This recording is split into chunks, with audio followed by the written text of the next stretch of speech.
whether your president did win or whether your president didn't win. And they're seeing how much power or influence you are allowing that to impact your joy and your direction. At the end of the day, like I feel like I create my own life. I am in control because if I start giving away my power to like whoever's in charge in the government, then that's not a road I want to be in. It puts me in a position Amen. like I'm just susceptible to someone else's decision, and that's not the mindset that I want to have, and I don't want to give my girls that mindset. Welcome to Unreasonable Autonomy. My name is Sarah Grace. This is the podcast for entrepreneurs and innovators who refuse to settle.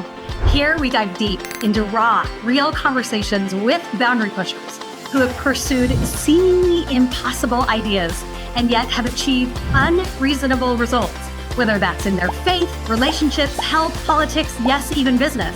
All of those conversations are happening right here, right now. So let's buckle up because this isn't about playing it safe.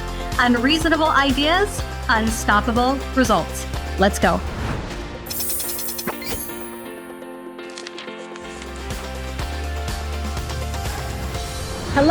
Hello, and welcome back to the podcast. My name is Sarah Grace, and really, I want to get out of the way because I've got to introduce you to a new friend of mine. His name is Carlos. Everybody say hi to Carlos. Yeah. Hello, everyone. We're glad that you're here. So I first want to just give an introduction. You've got some really impressive things about you, right? You really do. And I'm excited to talk about those things and to deep dive on what got you there. But I want to introduce you how I know you, right? And that is that I went to this live event, spoiler alert, we both went to this live event, Damon Burton's SEO event, right? So we were nerding out at that event, and Carlos, you sat about 2 seats away from me. And I remember driving home and talking to my team member that was also there. And I was like, he is so nice. He is so interested in people. He makes eye contact. He's interested in helping, providing value. Like, is that your mantra, my dear friend? That was my first impression of you. Yeah, absolutely. So when I go to a room, my goal is to connect with people and find out their stories. I'm all about like figuring out their people's stories to see how I can help them. It's literally one of the best things about me is you're gonna know that I want to help you as soon as you get to know me. Like it doesn't matter if we end up working together or not, but I really like to connect with people. So well, you absolutely succeeded in that moment because you were just one of a few people I was like, I've got to follow up with him. Like, I want to know what he's about. And so for those of you that don't know Carlos, here's kind of the reasons you should stay engaged and listening and connect with him. He is the creator of the 3D client acquisition matrix. Okay, cool. Way cool. I love it. It's a powerful system that helps high ticket coaches and experts transform their businesses into 6 and 7 and 8 figure enterprises. He's got over 7 years of experience and he specializes in scaling high ticket offers for coaches who deliver real transformational value. The rest of Carlos's bio, we will put in the show notes. Okay. Because this is actually where I want to start. Okay. perfect. This podcast is all about do the things that feel like the opposite of what you were ever taught to do or what the norm is, right? Like, how can we be unreasonable in life? And I love so much that you are highly focused on real value in the business world. My guess is you've got a story as to why that is so important for you. Did you get burned? Did you pay a coach $100,000 and them ghost you? Or what is the story behind why you are so focused on value and serving? Yeah, good. Like you already know what happened. Like you're like an investigator. Absolutely. So my first coach, I paid $22,000, and it was supposed to be like this big package. I'm gonna get all this help, blah blah blah blah, and it turned out to be nothing. Literally, the biggest ROI I got from that coach was the mentality of an entrepreneur. I really didn't get any like valuable assets from that, but it was a big learning experience for me of what type Huge. of people are out there. And like I said, it was the mindset part that really got like me to the next level. The reason why I met this coach was because he was teaching jujitsu business owners. So I trained jujitsu, and my coach was like, "Hey, I'm going to this event for intern marketing for noobs." And I'm like, "Oh, I have no idea what intern marketing is." So I'm like, I'm always Right. curious. I always knew that I was going to make money with the computer, right? But I didn't really know how I was going to make money with the computer. And so I'm always like, all right, this is something I want to go take a look. So I went to the live event, and it was 3 days of like breaking down the fundamentals. And I'm like, oh man, this makes sense. This makes sense. Email marketing. Oh, Facebook ads. Oh, and all this started to make sense. And I'm like, I want to know more. And so I was like, I thought I was done with the event. But at that time, my girlfriend was like, "Oh my God, like this is amazing. Like we got to invest in this Mhm. thing." And I'm like, "Well, I really don't think we should. I don't have all the funds for this." And she's like, "No, we're gonna do it." So I ended up getting 3 credit cards. We pay for the whole thing. And I'm like, all right, here we go. We're in this mastermind now. We go into the room, we meet all these different people, multimillionaires everywhere. And so, and then I started learning the fundamentals, and I started learning the mindset. He talks Okay. a lot. That was probably the biggest thing, that learning the fundamentals of really like unlearning a lot of the things that you've been taught by your parents, by society, and it triggered me to like understand more of the entrepreneurial mindset, right? And that was a valuable lesson because I was like, look, this is the reason that I'm going to be a whole different type of entrepreneur. Like, I don't want people to go through the same thing I went, where, someone just kind of like took your money and they use all these persuasion techniques that now I'm like aware of Yeah. why they happen. But, like everything happens for a reason. I met some wonderful people during the mastermind, and I learned I learned like how to like set up a website from the ground up. I HTML coding. It opened up the doors for like SEO and all this other stuff. So I'm grateful for what happened, but I really didn't get much from that experience. So that was one of the reasons, absolutely, why I want to bring value to the world. And the other reason is because my dad from a very young age, like he's always Oh. like taught me like, hey, anyone you're involved with, helping them, working with, like you got to over deliver. So that's one of the things that my dad always taught me too. So What a tribute. What yeah. a tribute to your dad. And I do love your optimism. I also appreciate you didn't hide the fact that you took out 3 credit cards to buy the first, kind of high-end mastermind that you had ever done. And so this is like the beautiful balance about your soul is there is a lot of honesty and transparency, which is very refreshing. And then there's also optimism of like, I'm going to make something of this. I'm going to make connections. I am going to take that mindset piece and I am going to allow that to move me forward. And something you said really stood out to me that I want to dive into is you said, I learned an entrepreneur's mindset. And from an outside perspective, I imagine a lot of people would tag entrepreneurs as like super risky, super volatile, the crazies, right? The I mean, I think a lot about like risk takers and those kinds of things, and even kind of some shady words, right? Like you Yeah. said, dishonest, overpromise, underdeliver, persuasive. What have you found an entrepreneur to be? So to me, entrepreneur, a lot of times where when I go to these live events, you start talking to all these entrepreneurs and you get to know their stories, and then you have this like this lingo, like, hey, website optimization and all this other stuff.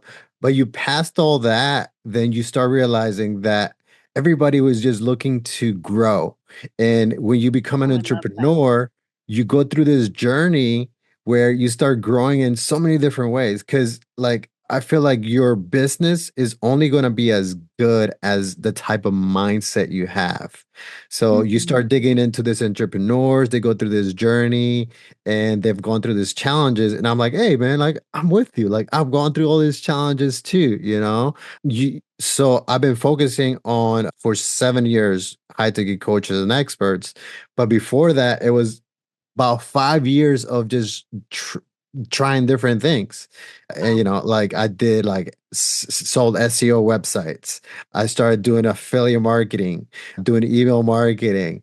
Amazon. I used to have a product on Amazon that I sold at one aerator. My best month was $25,000 in Oh my December. word. Yeah, so I've done e-commerce, I shipping from another country, private labeling, and so like I've done so many things, and it got to the point where like, all right, as an entrepreneur, you follow all these shiny things, but it got to the point. It's like I think you read this book. Is the kind of like the first time I started thinking about the one thing. What is the Yes. one thing that I want to focus on? And so I was like, all right, I got to stop all this and I'm going to focus on Facebook ads. But it actually happened through accident that I ended up doing Facebook ads. And I can tell you Okay. more. Now you probably want to know I'm the like story. super, that's like not the thing I would pick. Obviously, we are different, but I'm like, you narrowed your one thing to Facebook ads. How did it happen by accident? So, so following up the story that I had done so many things, right? Think about maybe like 8, 9 years ago, training jujitsu. I'm a purple belt, and I get injured during a jujitsu. My knee just messed up, so I had to go through surgery. At that point, I'm actually engaged at this point with my that time, good my fiance, right? And Right. so happened on a Tuesday. I got my surgery. We go back home. She brings me in. I'm walking in with my canes, whatever.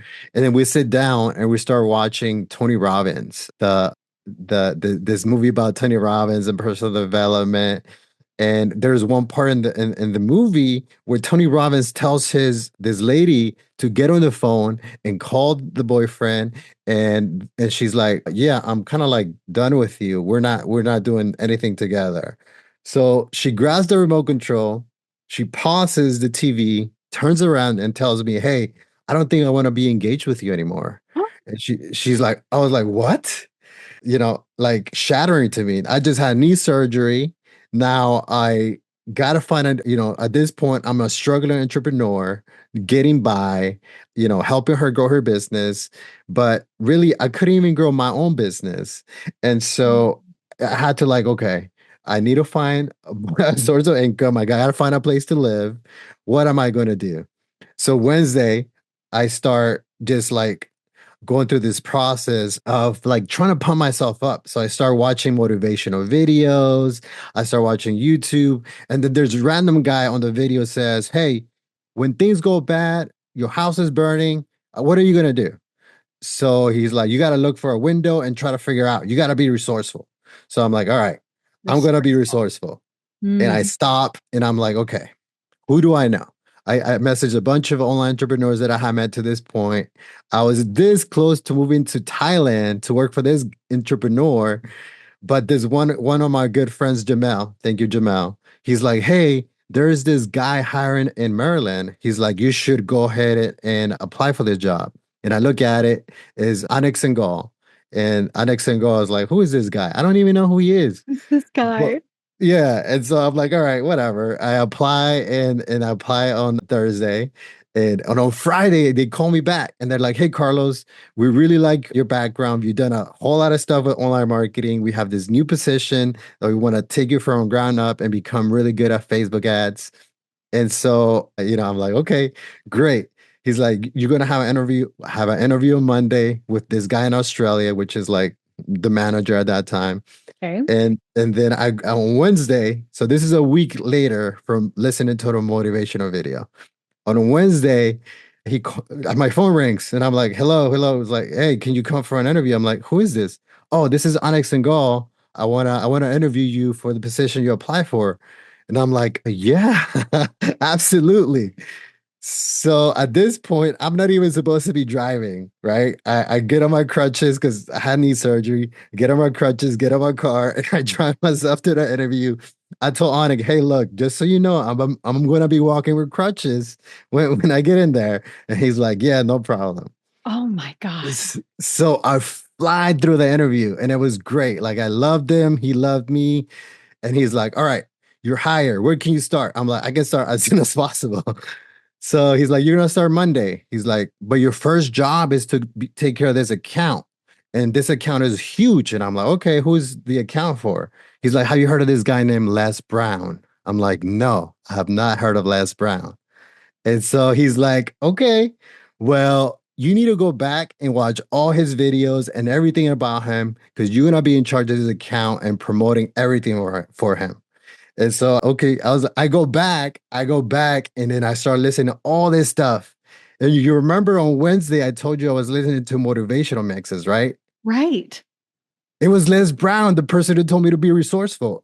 Everything just connected. And I was like, oh my God, this is like a gift, like from the universe that this guy told me to be resourceful. It was him. Now I'm going to run his ads. And the biggest opportunity to work for this company that I found out was like amazing, Learn Inc., and Anik literally taught me the way to run ads on Facebook. I spent one-on-one time with him. There were times that I was like so scared because I was like, I don't even know the answer, but he's like, you got to learn this stuff. If not, you can't be here. So I'll have to study hard and I'll put in my hours.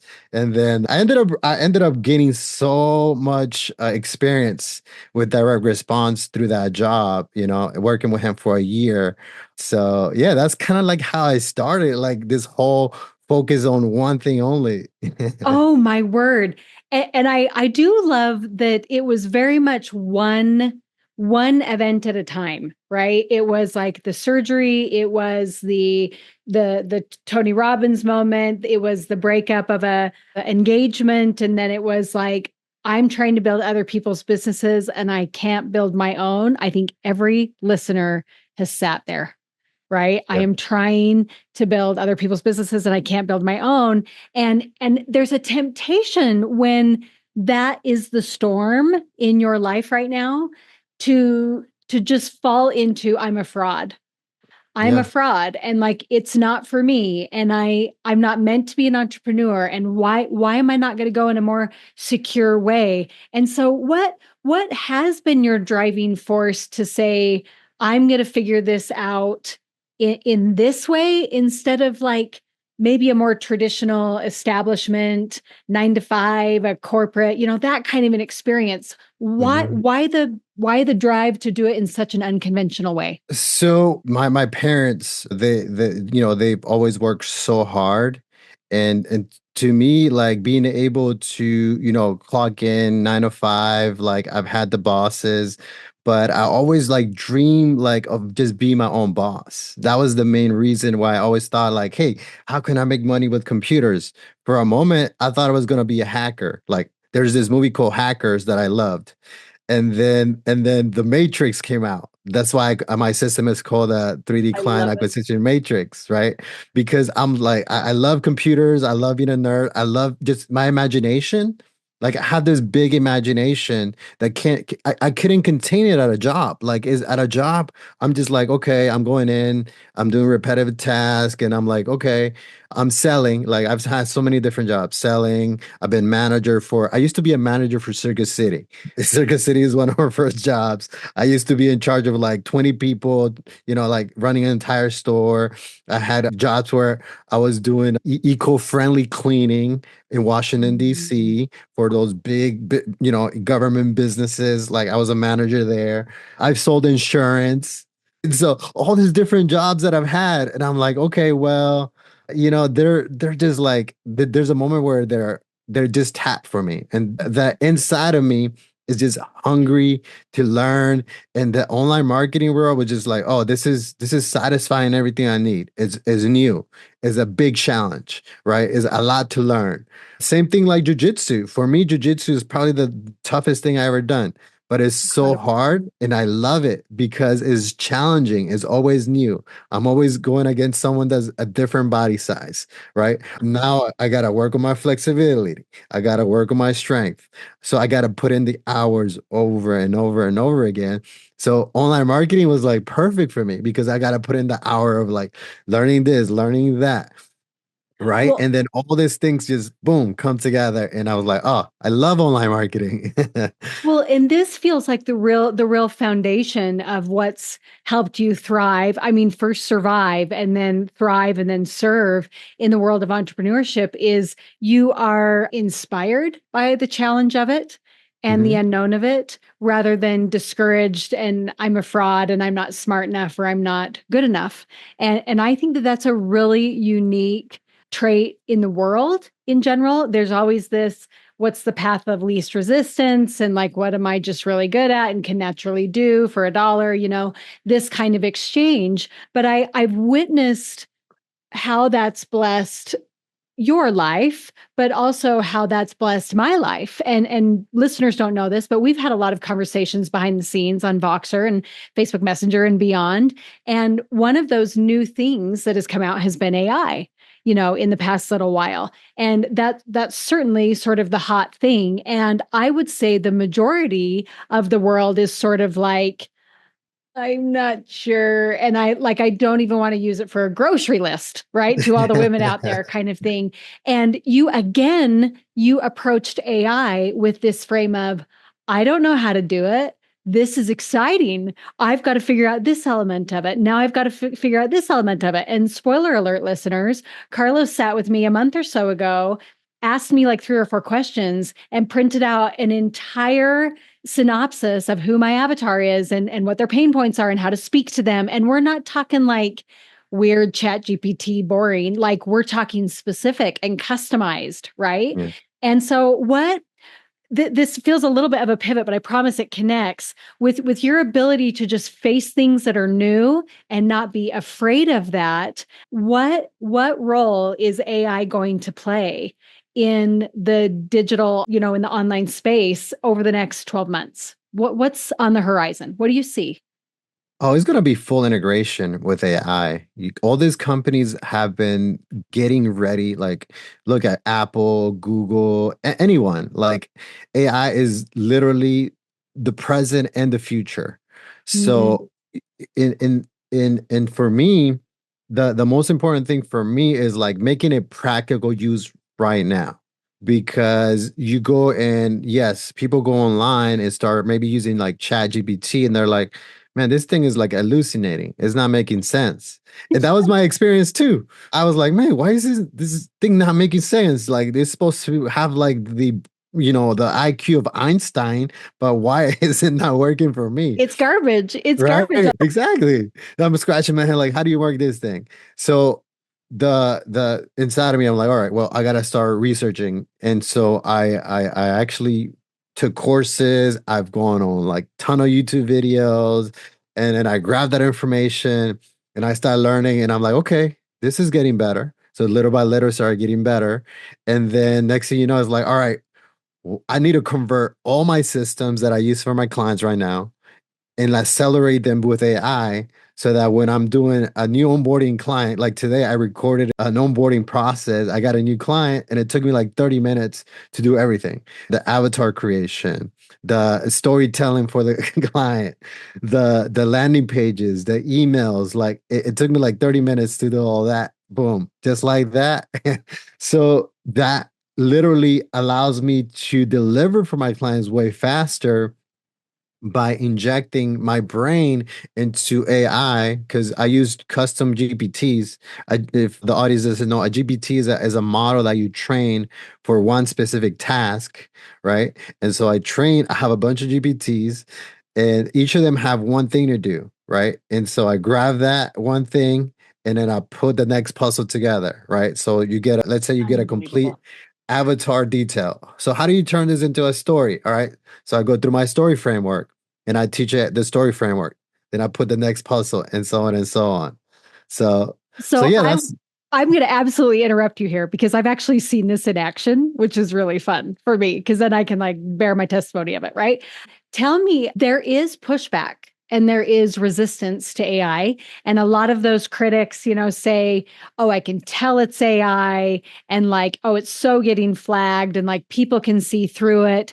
And while that has not been my experience with your custom GPTs that you've created and trained, there is some resistance to it, right? There is some massive resistance. What do you think that is rooted in? Why are people pushing so fiercely against AI when it comes specifically to like copy and sales marketing and all those kinds of things. Why? So I think there's a lot of different reasons. So the first reason is frustration. Like people can't get it Amen. to work for them, so they stop like attempting to use it. So I think that's one of the biggest things. Then you have to go through the learning curve, right? Yeah. If you look at adoption rate for anything, like before people are like, "Oh, the internet like is a passing thing. We're gonna go back to phone books, this and that." And there was like a lot of resistance there to adopt the internet, right? When it first started, Right. people like, what is this? You got to dial up, you're logged in, boom. And it was a curve of people like me that took action and were like, oh, the internet is awesome. Like I'm just gonna Yeah. go all in.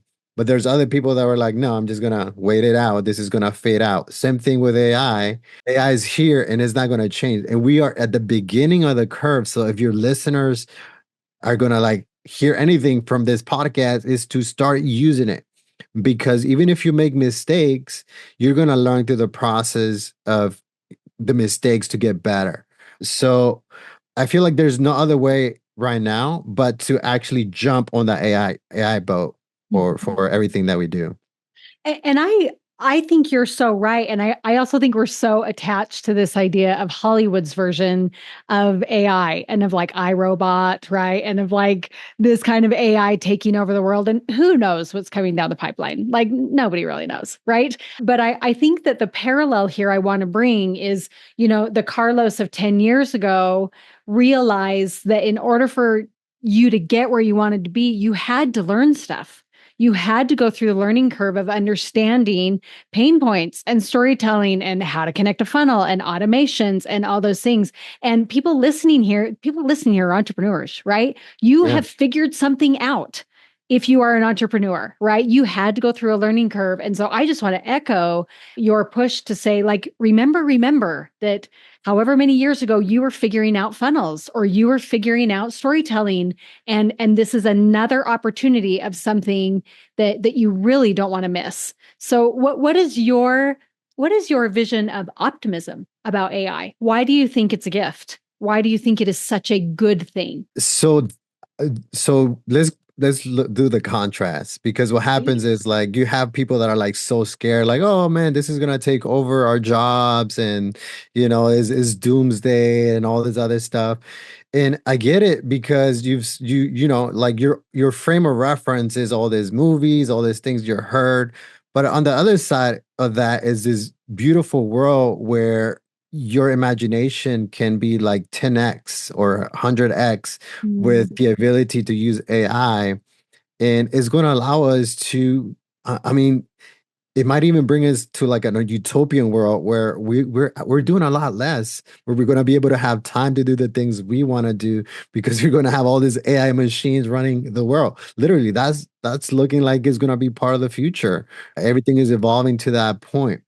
So I feel like you make it whatever your frame of mind tells you to yeah. make it. You create that reality based on what your imagination is. And so I feel like my imagination is always like, how can I use this for the positive? How can I use this to help people, right? So I take AI in that angle. I don't see it as like, oh, it's going to destroy all this. Is it going to take jobs? Probably, but it's also going to create jobs for those people that are using AI to accomplish something. So that's why I'm asking people like, hey, how can we use your power, your genius, combine it with AI and take that to the next level? How can, Mm, like a regular person that maybe is like a home mom teaching people how to start like an e-commerce business, how can you integrate that with what you're doing, right?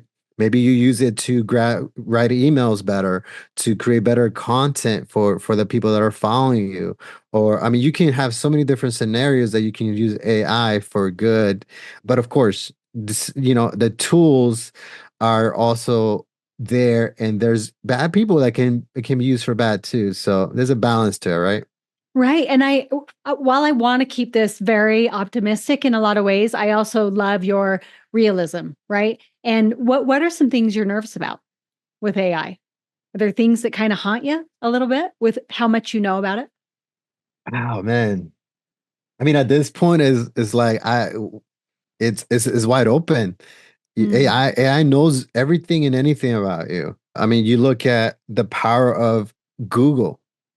Before AI, they already have all this information about you, yeah. and they use that information to get you targeted ads, targeted emails. They're always listening, right? All these things are interconnected, but I feel like the scariest thing is when information and data are collected by these mass corporations, you can have mass influence to be targeted for specific people, right? So why did people on the last election were like, my God, they were using ads to, run Facebook to change the way we influence? Well, yes, it's so true because Corporation, corporations are doing it. business. And you look at our current society, everyone is tied to their phone. Like, one of the things I do when I go out to dinner or whatever is like, okay, let's just not be like everyone else. We're putting our phone down, we're Yeah, talking, we're having a conversation, and then you look around, everybody's like on their phone because it's literally a part of their hand now. It's not going right, anywhere, you right. know? So there's a lot of connection to this world, and we're kind of in it, right? But the more I'm in it, the more I also want to get out of it because I want to have a balance. So I feel like that's where is different for a lot of people. Like there's people that love technology and they adopt it and they live with it and they want to everything. To me, is like, okay, great, I love it. I want to use it. But at the same time, I want to cut it off because there's so much beauty out there. I want to enjoy nature, trees, like the beach. I love the beaches. I love mountains. Yes. That's what I love, and so I don't want it to like distract me from reality. So if anyone is listening, your audience are listening, there's got to be a balance to the technology, and putting it down because the thing is like you don't want to miss little moments. Especially I have my daughter, and they're doing something, and now she's like, hey, no phone. I'm like, oh, I'm sorry, Evie, no phone. And I'm gonna pay attention to you. And so she kind of brings me back like, come on, Yeah. daddy, give me my time, and I'm like, you're growing up. I want to spend this time with you because it's invaluable, that she's growing up, and I'm training her mind on how to like see life and everything around her. So I always try to be a good role model in that aspect. Oh, well, and I cannot like bring this home enough. So my, you may not know this, but my sister owns a technology company that helps train parents how to bring up their kids in technology, Oh, right? I I'll have didn't to know make an that. introduction. So this is Wow. very much part of my world. We make our kids take her course and all those things before they get a phone or a watch or whatever it may be. And it's so much along this line of like what is real, right? And then what is helpful, like real life. And then how is technology something that's helpful? And so, as a father, right, as a father of a daughter, which I love, what are some of those standards that you feel like I have got to pass on to her? Like, point to them for me. What are those things you're trying to exemplify for her so that as she is brought up in a world full of AI and full of automation and full of speed and those things, what kind of world are you trying to build for her? So I have two daughters. I have Riley, she's 7, and then Evie, she's about to be 3. Mm, So the biggest thing I want to instill in them is that there's got to be a healthy balance between using technology and unplugging, because I feel like the biggest thing I see with young kids, I have my nephews as well. They've gone through this process, and it affects the way their brain develops. A lot of times they don't have that social interaction. COVID magnified the way that people interact, and so like that went down. There's kids out there that don't even talk to like the customer service anymore. They want to order everything on an app. oh, You interesting. walk around kids, and they're like, yeah, they're I don't know, some of them are just kind of like weird. Like they don't have the social skills to interact with Mhm. people anymore. So the biggest thing is like dictating how much you're gonna be consumed by it. So there's got to be a balance to it. So that's the same way I am, right? There's a Right. balance to everything that I do with AI, so I want them to think about that too. And also the influence that spending time on this thing gives you, because it's all about perception. And so you're spending a whole lot of time watching this thing. So exactly what are they watching, right? And I have their YouTube profiles. It's got to be specific age, the apps that they use. I have to make sure they're using the right apps. Mhm. And I also try to push them to use it more for like a learning experience. So we have a different like science thing that they have. They Cool. have a leap and all this other stuff.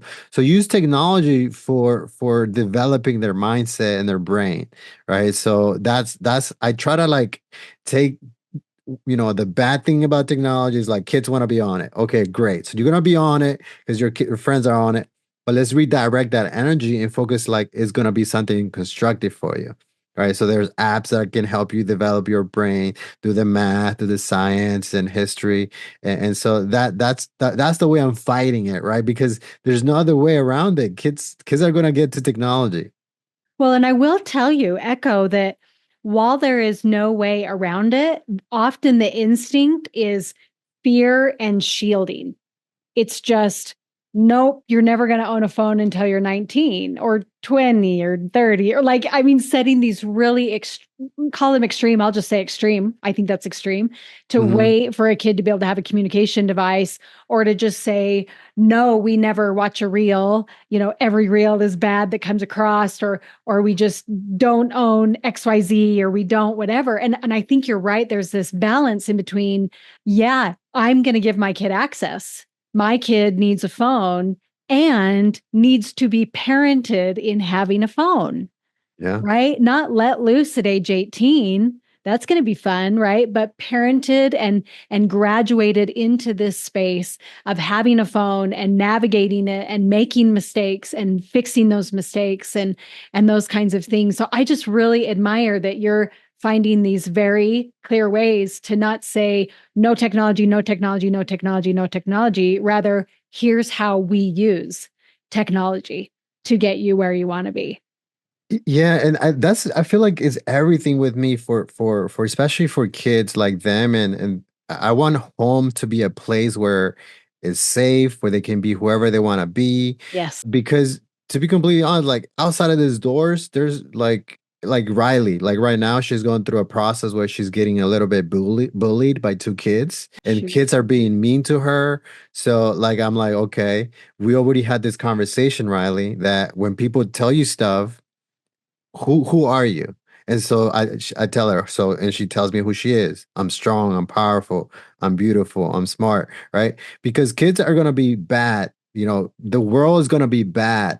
So I'm teaching them that home is a place where you can be who you want to be, where you can be your best. But I'm also equipping you to go into this world where, Yes. yes, people are going to be bullies, people are going to say all these things, but you got to understand your inner self first. Like, who are you? Who do you Who are stand you? for?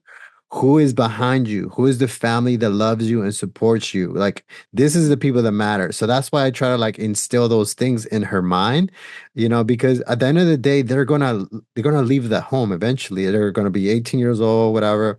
They're gonna leave. And that's one thing that I realized, that is kind of different from like El Salvador to United States. Once you get 18, people like leave, but like my parents, like we never had that. Like my mom is like, oh, you can always come back home. Even till now, if I wanted to go back home, I can go back home, right? But it's like a home environment. So like I want to instill that in there. Like it doesn't matter. Like you're 18. Okay, the door is always open for you to be here. You don't have to leave. This is your home. This is the place where you learn about all these different things in the world. And of course they're gonna learn on their own, experience on their own. But at the same time, I frame them like, hey, you're gonna experience all these things, but it's up to you to like make or take what happened and you interpret that as however you want to interpret that, right? Because even lately she's been asking about religion, God, and all this other stuff. So like I have to go into that conversation a little bit here and there, Yeah. you know. So like there's so many things that like kids make you aware because they're so curious. They're always asking questions. They are. And this generation is so fabulous. My oldest is 15, my youngest is 5, right? And I've got 2 boys in the middle. So I've got 4 kids. And I remember kind of a parenting person that I really admired and kind of read all her blogs and all that kind of stuff when I had my kid. She was talking about how different this generation is. And sure, I could go Google it and I would find all sorts of they don't want to work and like I could find all sorts of garbage, which I believe to be completely untrue. Right. And something that she taught me is she said, our generation, it was enough for us just to be told if there was something we were asked to do that we didn't understand, it was enough to just say, because I'm your mom and I asked you to, or Hmm. because I'm your dad, or because this is just true and you just need to trust, or whatever it may be. And she said, it is not good enough for this generation to just say, because I told you to. Dad, I want to be on YouTube, and why do you have me on the baby profile? And you can't just say because I'm your dad and that's my job. Like, she wants to know why. She Hmm. wants to know why and how it will get her where she wanted to be. And I'm like, I swear I wasn't asking why till I was like 35 years old, right? I wasn't asking why behind a lot of my decisions and my journey and those kinds of things. So have you witnessed that with your Hmm. girls? Yeah, I have for sure. But Evie is so smart. Like she's about to be 3, and like she's like, "Oh, I'm watching this thing on the iPad," and she's like, "Daddy, naughty." I'm like, "What?" She's like, "This is naughty." I'm like, and I start watching. She's like, "You're right. They're naughty. They're not listening. So let's go ahead and change that video." So she's starting to She understand knows. good and bad. She goes Hmm. to daycare. They're kids that are good and bad, and so she's like, and she tells what happened. Oh, this kid wasn't listening today, Daddy. I'm like, oh, okay. Were you a good listener? Yes, I was, Daddy. So Mm, like she's starting to put all this together because I yeah. want to expose her to good and bad, and let Yeah. her like realize, okay, I see the difference now. Yeah. Yeah. And I see how that connects with who I am. And I get to make a choice here. And you were talking about how, you've got questions about religion, about God, and about who he is, and those kinds of things. And again, if you don't feel comfortable as a parent talking about that, 50 years ago, the answer is avoid it. You're too young. Like, we'll talk about it when you're older, kind of thing. And it is not good enough anymore. No, it's not. Even at age 3, you guys, even at age 3. Oh, I love it. I love it so much. Well, let me pivot to a couple more ideas, as I could pick your brain for hours, as you know, and just see where you stand on so many things. When you talk about this idea of who do you want to be, right? And how are the choices I'm making now connected to who I want to Mhm. be and how I'm feeling? Is that the type of home you grew up in? One that helped you define who you are?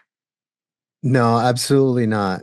I Shut up. grew up in I grew up in a household where like you got to go to school, you got to go to church because my mom is a Seventh-day Adventist, Mhm. and I have to learn the Bible verses. I have to get good grades. You're listening to what I tell you to do. If not, you get a spanking. So, like Carlos was spanked. Okay. yeah, I mean, I put it in lightly. My mom was tough. Mhm. So I heard somewhere that for you to be successful, there's got to be like a balance of the pain. Like you Yeah. can have painful memories or painful things happen, but it can be painful that it like destroys who you are. If you have it too good, then you really don't know like how to navigate life because you always had it too good. So when I think about raising my kids, I try to put them in like in the middle. Like, okay, I want them to have all the good things, but I also want them to see like, okay, these are the consequences. Or so I want to like have a balance because I do want them to like be successful, and I want it to come from within them. Like participation trophies, okay, great. But how do you feel? How do you feel? Are you growing? Mhm. What are your standards, right? When I go to, train, I'm like training either jujitsu or lifting weights or whatever. I get to a point where like, okay, that was a good workout. How can I make it better? And then I go and make it better and better. So I create my own standards. So I want them to have their own standards too. Like, Yeah. I asked them, so how do you feel about that? How do you feel about what you just did? Like for example, one thing that Riley is super proud of, she's starting to love rock climbing. So we didn't even know that she would like it. We took her to rock climbing. She's like, I love rock climbing. This is my thing. I'm like, okay, good, Riley. We're gonna keep rock climbing. And so she just one step at a time. I tell her, focus on your legs. Your legs are the stronger part. Then your arms. Then visualize where you're going. I'm over here telling her from the bottom, visualize your next one, your next move. So she's like, okay, okay. And then she comes back and she's like, I did it. And it makes me feel good because she's like so proud of herself. And I'm like, you did it, Riley. You made that happen. You went through the struggle of getting up there. It was painful. It was hard. You put all your effort, but you did it. Right. So, I want to make sure they have this balance of good and bad. Like I want them to push themselves to their own limits. Yes. And you're just seeing it in the moment. You're seeing Mhm. how that can happen with rock climbing. You're seeing how that can happen when a participation trophy comes home. And like, how do I respond to that? Do I cheer or do I ask a follow up? How do you feel? How did that go for you? I Yeah. think in the moment is so valuable because they can see it and feel it from you. And this I want to kind of tie this up and actually connect that principle to AI. And one of the things you said earlier is you talked about, look, we're on this trajectory where AI is such a blessing because it is going to take away a lot of the grunt work that you and I have had to do to build these dang businesses, right? Like I Yeah. just can't believe it, the stuff that is so possible right now. And that will free up time for many, many many individuals, right? My husband's in the medical field. It's happening with charting, it's happening with onboarding and pre-surgery calls and it's happening. It's happening. Yeah. So it's freeing up all this time. And the the vision I see is yes, it's going to free up our time, but is it going to make us lazy? And is it going to make us not experience the pain and the growth and those things that you're talking about are so valuable for your kids that were so valuable for you when you were like, I got credit cards, I got to pay, I got to figure this out. How do you reconcile that in your mind? Yeah. So when AI does anything for me, I feel like it's only 80% where I want it to be. And so you have to get in the mental like human, like, oh, you got to edit it, make it better, right? But is it making people lazy? That's a really good question. I think is giving room for people that are not creative to tap into the creativity that AI can do for you. Mm, Is it is it to the point where I mean, I don't feel like is anything lazy. For me specifically, I don't feel like is lazy. If yeah. anything, is just allowing you to get a task done faster, right? So if people can see that, and then you're right, it's gonna give you a lot more time for the things you want to do, Mhm. right? For me, like, it's allowing me to spend more time with my family. I do more Yes. jujitsu. Like, so is doing the things that I want to do, and I can be happy with it. But I can see what you're saying for sure. Well, It's gonna make some people lazy for sure. Yeah. I mean, how can you not think of like the ending scenes of Wally, right? The Pixar film where everyone is 100 pounds overweight, sitting in a float chair, like drinking a soda, watching a screen all day. Have you seen Wally, Carlos? Yeah. Yes, I have. Okay, I'm like, you got daughters, you've seen it. That's great. Yeah. But like, how do you not see that could it potentially get there? I feel like we kind of are already like in a I was society just that gonna is say it. You said it. Keep going. we already are. I mean, so we go back and we look at maybe like 30, 40 years, like people used to get out, used to spend more time. Like I grew up riding bikes, I grew up climbing trees, I grew up in the outdoor, like doing so many things with nature. And flip that to now, kids are sitting watching their technology. You go, I mean, I'm here in Florida, so I go to the beach and I'm like the fittest person there. No one is like getting healthy, no one's eating the right things. I mean, in a way, we already are that lazy society that isn't really challenging themselves. Now the question becomes, is it because of the marketing companies that have made like food accessible, calorie intake? Is it the job of that society to like tell you how to live your life? Is it the president's Mm. job to like tell you how you're supposed to be? Like you start getting to all these conversations about the way things are. And so I feel like then you start getting into a place where you become a victim to your society and everything that's happening, because part of what I do is I study everything and anything related to that psychology, developing of the brain, right? When you are born into a country, right? So you're born into whatever country you're born, like United States, you're born into that. Then you're born into your family, then you're born into a community, you're born into a state, then you become part of a country. And so those things are going to frame the way you start thinking about the way life is supposed to be. And there's people that are going to kind of like be against that. And that's me. I'm going to be against that way that you're being taught, because I start seeing like all the different things. I start studying, okay, why is, salt, sugar, and fat the number one thing that is destroying the American health society? Why is Mm. that? Well, you start looking at it, and companies, they are trained to make money. So the popping sound of a soda automatically is going to trigger someone to want that refreshing sound. And so you attach that to, you look at psychology, kind of like when they used to train dogs to do something, like you train the human experience, right? Right. Why do hotels have chocolate, when you get there? Sometimes they have chocolate because they want you to like associate that environment, the smells, all these things to create all this environment where you want to keep coming back over and over and over, right? Right. And so you have, you look at all these technologies, Apple, right? They have the experience that they go for. They have this look and all these things, right? And so you start analyzing one thing after another, things people want to pay less money for things. Okay, so let's go ahead and mass produce food. You Right. create cheap food, people keep buying it, then they start getting away from the natural healthy foods, right? And then you start getting into so many different conversations of how money literally influences the way people become.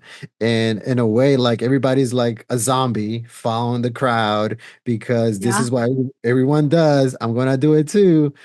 And so to me, like that's where it's personal responsibility to dictate the type of life you live. Is your personal responsibility to dictate how your body is going to be, how your relationships are going to be, relationships with yourself, relationships with your community, with, everyone around you is going to be basically a relationship that you're dealing with. And then you got to devote time. Like I recently, attended your event for planning for 2025. And I haven't stopped talking about it because I'm thinking about like, Mm. how am I going to allocate my time? Where's gonna be my pillars? Where's gonna be my Yeah. little rocks? Where's gonna be my Mhm. sand?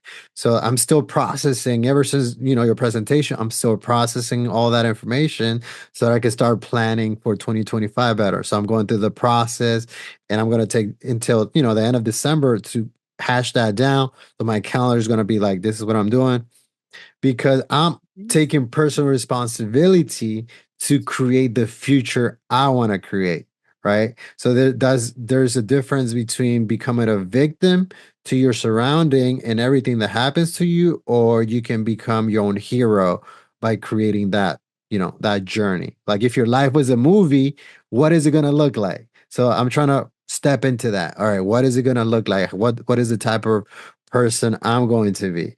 Well, how am I going to help others become their own hero of their journey, right? How can I uplift them? How can I lift my family and everyone that's around me? So it's a shift in perspective on how to live your life, instead of like, okay, AI is coming, AI is going to take over. I'm just going to be lazy. Boom, you know? Right.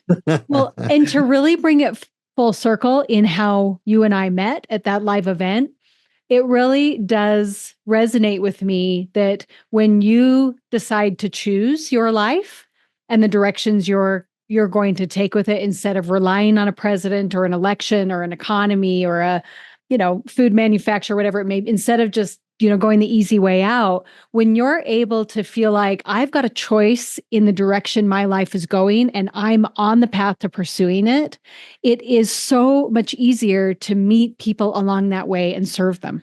Right? Hmm. You're able to be outside of yourself and just let me get to know you. How can I help? How can I give? That capacity to give is so much more abundant when you're already on this trajectory of I'm building my life in a way I'm proud of and that I'm peaceful with. And I feel like that, even though I didn't know it at the time, that's really what was a lot of the foundation of you was just I am building something that I'm trying at every day. I'm not perfect, but I sure am trying with my girls, right? And with my business and with how I serve people. And that to me, that's kind of that idea of the people you're able to really help guide is when you have that solid piece. Yeah, that's why I love entrepreneurs because I feel like we create all these opportunities for other people. I got to tell you this story. I was on the way, I think, to funnel hacking, one of the events. I was on the way to Vegas, and I got stuck. I was like, all right, this is the only place I'm gonna sit, and I got stuck between two guys, and they were talking about like who you gonna vote for, like who's gonna be your next president, blah blah blah. And then I started telling them, hey, I'm going to a business event. I'm an entrepreneur. I get it. They have policies that are going to influence this and that. But at the end of the day, like, I feel like I create my own life. I am in control because if I start giving away my power to like whoever's in charge in the government, then that's not a road I want to be in. It puts me in a position Amen. where like I'm just susceptible to someone else's decision, and that's not the mindset that I want to have, and I don't want to give my girls that mindset. You're in Right. control of And they're you. watching. They're They're watching. watching whether your president did win or whether your president didn't win. And they're seeing how much power or influence you are allowing that to impact your joy and your direction. So I'm so grateful for really that ending message and grateful that I've been able to see that in action as I've worked with you and met with you and seen how you really help and serve other people. So just wanted to give you a huge thank you for diving into your story, your wisdom, your experiences. I have no doubt it is going to bless the lives of so many. And for those of you who are listening and you are just intrigued and you want to start a conversation about whether the world is going to end with AI or whether you want to connect with Carlos about anything else, we have got really a free gift from him as well as a way to contact him down below in the show notes, both on YouTube and on the podcast. Thank you again, Carlos, so much for being here. Thank you. Thank you for listening to the Unreasonable Autonomy podcast. If you loved this episode, my guests and I would love to hear about it. Go to the show notes to reach out and let me know what resonated with you or what topics or guests you want to hear in the future. I am here to create for you. Look, I deeply admire your commitment to pushing boundaries and going after an unreasonable life. Keep dreaming big, taking bold steps, and expecting the unreasonable. For more, go to the show notes to dive deeper into the conversations that will keep you going. Thanks for being here.